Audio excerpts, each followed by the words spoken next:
This this is the start of our Tumwater Civil Service Commission meeting. Welcome all who are in attendance. First thing is the roll call.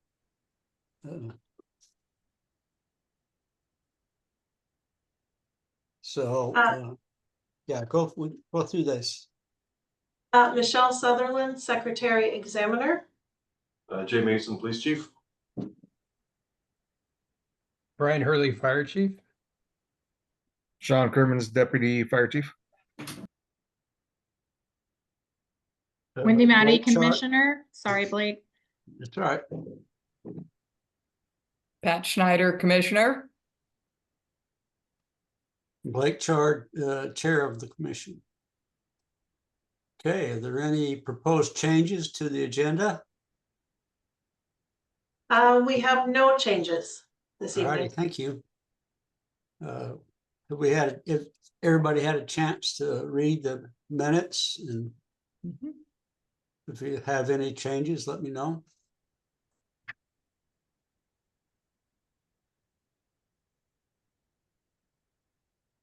Okay, seeing none, I'll have a motion. Well, I'll move that we approve the minutes. We have a Second that. We have a second. All those in favor say aye. Aye. Aye. Unanimous. Okay, now we have the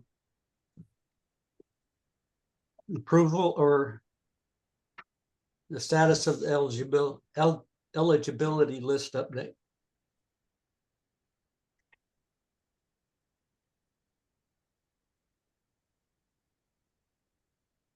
Okay, we have the status of all of the eligibility lists here at the City of Tumwater. I don't know what happened there. Sorry about that. Okay. So just looking at, we keep track of the dates established, the dates renewed, and the date that they expire. So we've got police and we have fire. And does anyone have any questions on just the status of our current lists? No questions. No. Okay. Move on to the next item, approval of entry-level police eligibility list. Okay, so we are asking for approval for the police officer entry-level eligibility list. We had 5 candidates added to the list, and we had 3 candidates removed from the list, noting on each of those 3 that they failed the chief's interview. So again, asking for approval for the September continuous list. Okay, any questions? Seeing no discussion, we'll look for a motion. I'll move. I would make a. I'll ahead. move that we approve the entry-level police officer list. I second that motion. Okay, we have a motion and a second. All in favor, say aye. Aye. Aye. Motion passes. List is approved. Let's see what we got now. Okay, so next we have to bring you a discussion item. The fire department would like to transition from a continuous application process for firefighter and paramedic classifications. Looking at the background, after discussions with the chief, it's been determined that the City of Tumwater will discontinue the continuous application process for the following classifications: lateral firefighter, lateral paramedic, and entry-level paramedic. Reason being is over the past year, numerous candidates have applied under the continuous process. However, due to various factors, including lack of current openings, many have not been interviewed, and some of those applications date back to 2024. So they've reviewed all current applications and will proceed with interviews for candidates who are still available. However, following these interviews, the eligibility lists will be established for each classification. And those lists would then remain valid for 1 year. So there's a transition plan here as well. Maintaining the eligibility list that the process creates until the candidates expire or the list is otherwise exhausted, and then moving to a once yearly recruitment for those positions. So reevaluation in the future based on changes in hiring needs. And are there any questions regarding this discussion item? I'm sure Chief Hurley would be, or Deputy Crimmins, if he's available, would be happy to answer them. Yeah, I have a question. I just want to make sure I understand, what were we doing before? What are we planning to do in the future? And how is that going to be a better way of doing things? Could you just walk me through that so I make sure I understand? Yeah, I'd be happy to answer any questions you have. So, Thank you. yeah, we actually started doing a continuous process a few years ago, especially on the paramedic side, because we were just having such a hard time getting applicants. When it turns out, once we there's a lot more that goes into it, but once we kind of owned the process away from Thurston County Medic One, we actually had an increase in candidates. So about a year ago, we actually went through a process and were able to hire 5 lateral firefighter paramedics and 5 entry level. And since that time, we also ended up picking up a couple lateral firefighters last year as well. But since that time, we just haven't had the need or the openings. And unfortunately, with this continuous process, it does require, a lot of work to stay on top of it, to schedule interviews consistently, to be fair to the candidates that are applying. And so what we talked with Chief Hurley and the HR department, we kind of decided that, to really be fair to people that are applying for these jobs, we want to go back to a more scheduled and routine, like, hey, every fall or so, we're going to do a test for lateral firefighter, lateral paramedic, and entry level paramedic. And that'll actually help our HR, be able to get through stuff as well. And it helps us internally to know that on schedule every winter around January, February, we're going to do an entry level firefighter test. The spring, we do a promotional process. And then in the late summer, early fall, we'll do these paramedic and lateral firefighter processes. So it's just more, it's really to be fair to the potential candidates as well. So that's my understanding now, that you would still bring a list to us after those times. And Yeah, so you just use it for the year. And correct. So once we get through with discontinuing this continuous process, we actually have interviews scheduled for the week of October 13th for lateral firefighters, lateral firefighter paramedics, and entry level paramedics. And so once we get through those, we'll bring that list back to you all in, it would be, well, probably November. And at that point, that list would be good for a year. And then we would look at doing another process about this time next year for those 3 classifications. Correct. So before the list was kind of open, continuously open, and now it's going to be kind of fixed and closed for the year. Correct. Is that right? Correct. Yeah. Well, typically it's very similar to what we do with our entry level firefighter, where we open up the applications for about a month, let people apply, go through the process, and then that establishes our list for the year. Correct. Okay. All right.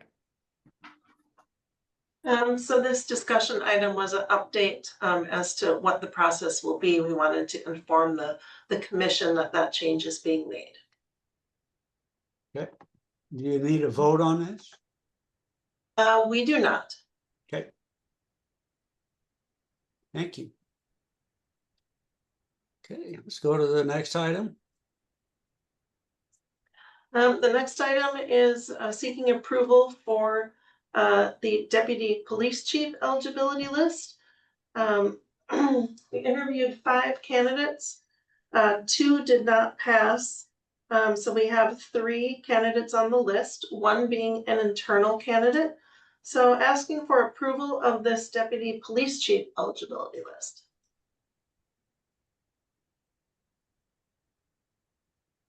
And did anyone have any questions regarding that? Seeing none? Have a motion? I would make a motion to approve the list for deputy police chief. Have a second? I will second that motion. Okay, we have a motion and a second. All those in favor say aye. Aye. Aye. Aye. Okay, motion passes. Thank you.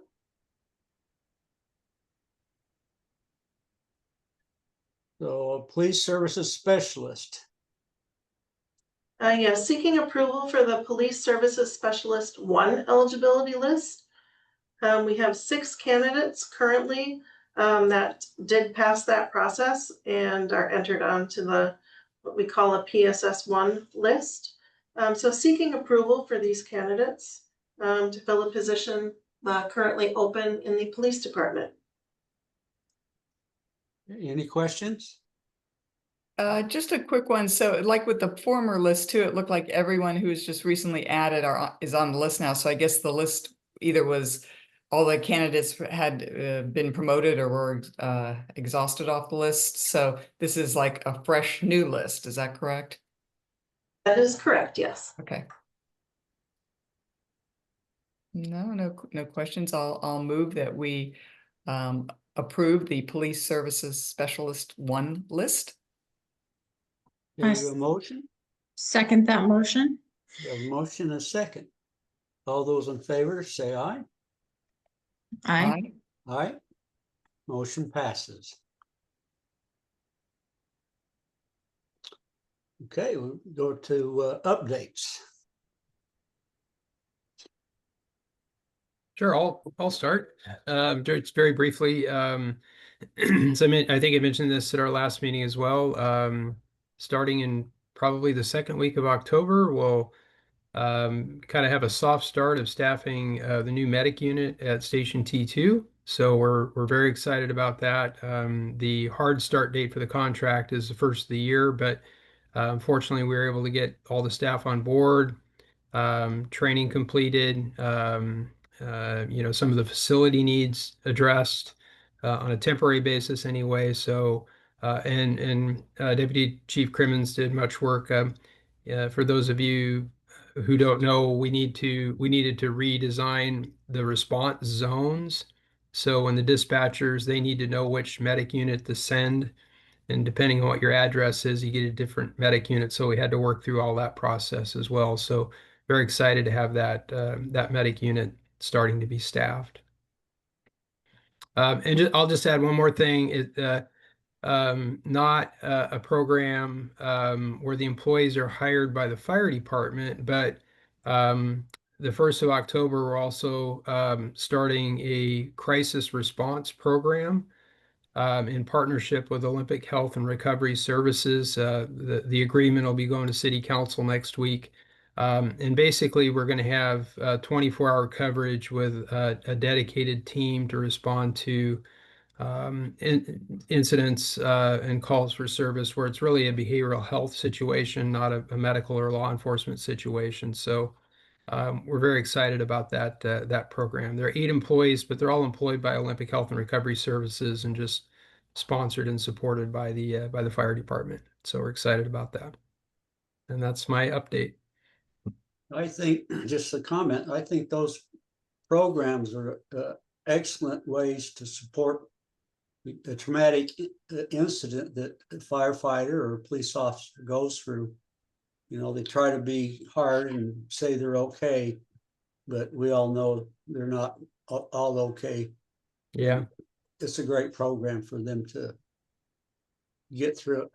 Yeah, it'll be good. It'll be a resource for our staff, and certainly, a big benefit for our community members as well. Yes. Okay, thank you. So- Any questions? Further questions? Oh, I have a quick question. Is that response team, is that to address acute mental health crises It within the is. community then? Yes, Oh. it is. That's the primary function. If you're familiar with other programs in the county, Olympia has what they call the CREW program, crisis response. City of Lacey has a mobile outreach team. which is also with Olympic Health and Recovery. The county has what's called the Scout Team, and again, through Olympic Health and Recovery. So these are actual co-responders. There's two in the team. There's a licensed crisis clinician and a peer navigator.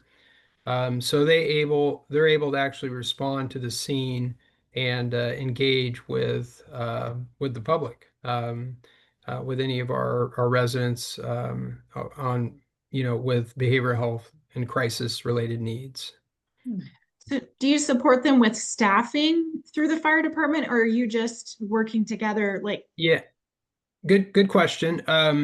We are the sponsor for the program, and the funding for this it was actually legislation passed in 2023, basically trying to get some of the crisis response process out of law enforcement. And so there was legislation passed, and Olympic Health actually is receiving funding from the Healthcare Authority for these positions through the state. So the department, we are providing all of the necessary support as far as the facility, the connection to dispatch, training for our staff and police staff to, for what the team capabilities are. So we are really the sponsor for the program and provide the physical support for them to be able to operate in Tumwater. thanks, Jade. So I'll dovetail on that a little bit. I believe that, first of all, I believe we're one of only two recipients of this grant in the state. So the Tumwater Fire Department is kind of leading the way in this. And additionally, I'm pretty sure that we will be the only entity that provides 24/7 response. Most of the other response packages by other agencies have, like it's a daytime type thing, or they might shift into a swing shift. But this is pretty amazing service that the fire department has taken the lead on in providing the service to our community. Obviously, the police department has a huge part to play, and we're happy to be a part of it.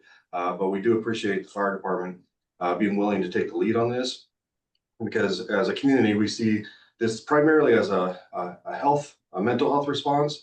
And so I don't know that either entity was best suited for this, but because we don't have a community health department or organization within our municipal entity, the fire department was willing to take the lead on this, and we're very grateful for that. I think it's going to be a tremendous service to our entire community. For us, as you've seen, we have a lot of hiring and moving parts. At the top of that list is the deputy chief position. This has been unfilled, or I've been filling parts of both roles, basically in some way, shape, or form since last October when Chief Wicks went out on a medical. So I'm very excited to be able to finally identify and move a deputy chief into that position. That's going to help us out tremendously. I'm very excited by the candidates. I know that we're going to get someone really good to fill that role. Additionally, we're in the process of doing chiefs interviews for new hire officers. We have 3 openings currently, one, as of today, 2 in background. So we have 1 opening, so we'll be completing chiefs interviews for that. And then also the PSS1 position. It's actually 2 positions that we've been approved, one for this year and one that will come live next year. And that will help us with a lot of our public records requests, redaction, as we move into taking on new technologies such as body cams. We have to have the right support in place to make this successful as an organization. And so those critical roles are going to be coming online here in the next few months. And so I fully expect to be bringing on 6, if not 7 personnel, depending on how things line up. So we're really going to be bringing on needed resources for the police department. Jay, when do the body cams start? Not soon enough. So we have dedicated staff. We have a sergeant and a front office supervisor. They are in the process of finishing up a needs assessment. And then we're moving forward with matching that up with vendors. We're gonna have a great product. I really hope we'll have some clear pathway forward by the end of this year with implementation. I would love to see this in spring, but a lot of that has to come down to, once we identify the product, then it comes down to contracting and obtaining and deploying the equipment. And that can be, a lot of that process is out of our hands. For example, talking to some of our partner agencies, it took them about 3 months to get the equipment once they ordered it. And so there's a lot of supply chain issues. There's a lot of organizations that are moving towards body cams. So trying to make sure we get the right things in place, it's going to take a little bit of time, but I'm very hopeful that right now spring is a target for us. Okay. Thanks for the update. Thank you. Well, see that the agenda is done. We meet again next month on the 9th. Is that the second Thursday? Let me check the calendar. Looks like it, yeah. Yes. Okay. See no further business. I'll call the meeting adjourned. Have a good next month. Good night, everyone. Thanks, everyone. Bye. Take care.